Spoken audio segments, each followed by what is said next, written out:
Yevgeny Yevtushenko came into this world to realize a cold, cruel existence.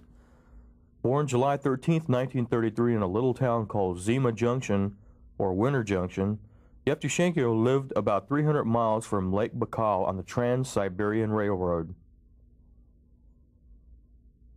His family was exiled from a small Ukrainian village at the turn of the 19th century because of their involvement in the Peasants' Rebellion. Yevtushenko lived a hard life as a child. He worked as a woodcutter and did collective farm work. Before the appearance of Solzhenitsyn, Sakharov, and other dissidents, Yevtushenko was one of the first voices against Stalinism, chauvinism, and anti-Semitism. I was fighting against monoparty system. That's done.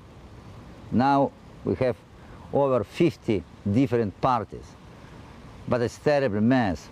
And I, by my character, I'm completely non-party man. And all of them, they're pulling me to be on their side, and I was always against any kind of herd, any kind of pack.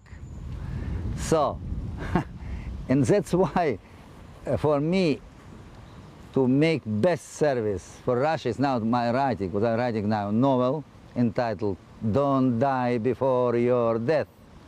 It's a political novel, at the same time it's a novel about love, about very confessional, with all my steaming guts on the table. So, probably my best book. Yevtushenko came to the U.S. in 1960 with $33 in his pocket as part of a Russian writers group. Yevtushenko is hailed as one of the most important Russian writers since Boris Pasternak.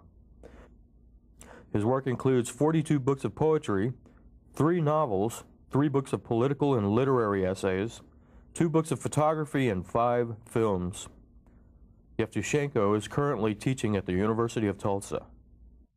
From the barrios of East LA to the steel mills, to the everyday world of La Raza, Luis Rodriguez's poetry provides a vision of the vibrant reality in which people struggle for justice, love, and a meaningfulness to life. Rodriguez discovered at an early age that by writing poetry he could step into a world much more expansive than the turf he roamed as a gang member in East LA. His poetry probes the day-to-day reality of ordinary people of the barrio. Besides the violence that happens to our bodies and the street violence, it's the violence of the spirit that I'm also concerned about. And America's at a crossroads. It has a lot of diversity, but there's also a lot of hatred, a lot of narrowness, and we've got to ensure that if we're going to have a place in the future as a country or as a people, that we overcome all that hatred, all this divisiveness, and really get back our spirit as a people, which I think poetry is partly how to do it. It's not the only way, but it's a way to just keep us all talking. It was a series of events that helped Rodriguez climb out of the gang life. He took creative writing classes at night and began working as a writer and photographer for several East LA publications. Rodriguez is currently publisher of Tia Chucha Press. This is true of all civilizations. There's not a single civilization that was not affected from outside. It is a theory that has been gathering evidence for decades. Dr. Ivan Van Sertima shared his theory at Richland College when he presented his lecture on They Came Before Columbus. Dr. Van Sertima contends that long before Columbus discovered America, Africans had been trading with natives of pre-Columbian times. His overwhelming evidence is based on archaeological findings and linguistic studies.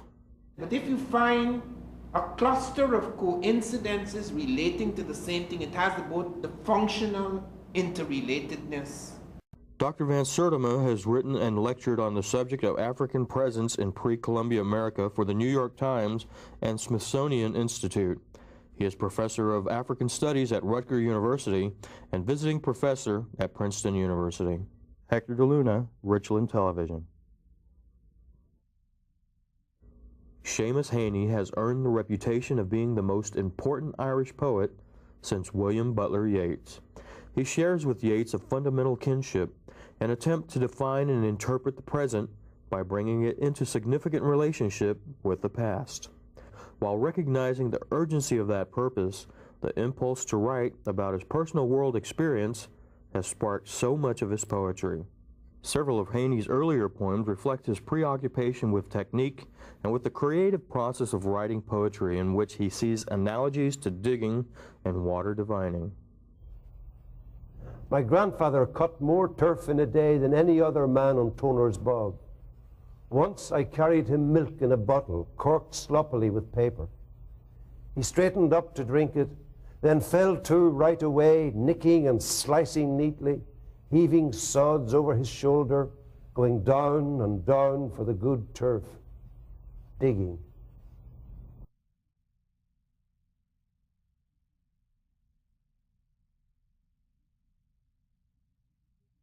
Since the beginning of mankind, curiosity has been the drive behind two basic questions. What are things made of, and how do they work? Science has brought about the answer to many of these questions, affecting how we live and view ourselves in this global environment. Americans have a rich tradition of leadership in scientific research and technological advancement. With each new breakthrough, we turn new knowledge into new technologies that improve our way of life. At this time, we are on the verge of a new era of scientific achievement. Considered the biggest and most exciting project of our time, the superconducting supercollider is expected to reach scientific goals unheard of in this century. With all the latest breakthroughs in superconductivity, computer parallel processing, and cancer proton therapy, many spin-off technologies will be developed. An obvious advantage of having the world's most advanced scientific project in our own backyard are the highly skilled quality jobs it provides for our community. To continue providing a quality workforce, quality educational programs have to be developed not only locally, but regionally. The Texas Quality Workforce Planning Program is a tri-agency partnership initiative of the Texas Education Agency, Higher Education Coordination Board, and the Texas Department of Commerce. It was created in response to the 71st Texas Legislature requirement for regional workforce planning statewide. In creating the 24 quality workforce planning regions, the legislature provided each region a forum to address the needs of employers for a skilled and educated workforce, address the needs of students, promote partnerships that support educational programs, improve communications between educational institutions and training providers, employers, and economic development organizations. Under the umbrella of quality workforce planning efforts, the program Tech Prep was developed.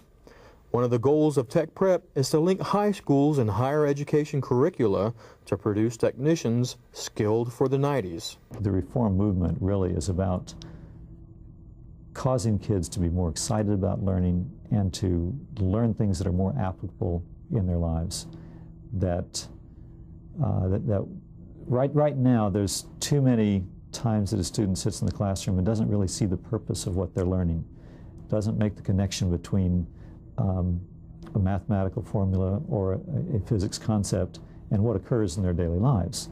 Well, the idea of Tech Prep is to translate what's going on in the classroom into more technological applications of it so that kids can actually get their teeth into it, do things, be physically involved in it, and apply the things that they're learning in the science classes and in the mathematics classes in a real setting.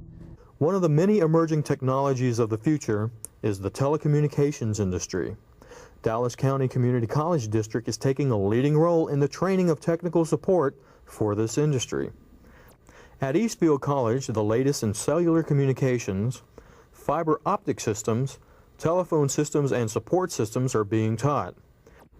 Eastfield is one of the only colleges in the U.S. that has all the necessary equipment at hand to train telecommunications students. Keeping up with a constant change in technology, industry, and business is an ongoing task. Through Quality Workforce Planning's liaison with education, the demand for a highly skilled workforce in Texas will always be met. Another occupation that's making a comeback here in the Dallas area is the construction business. Northlake College is providing the training for students to succeed in this highly competitive business.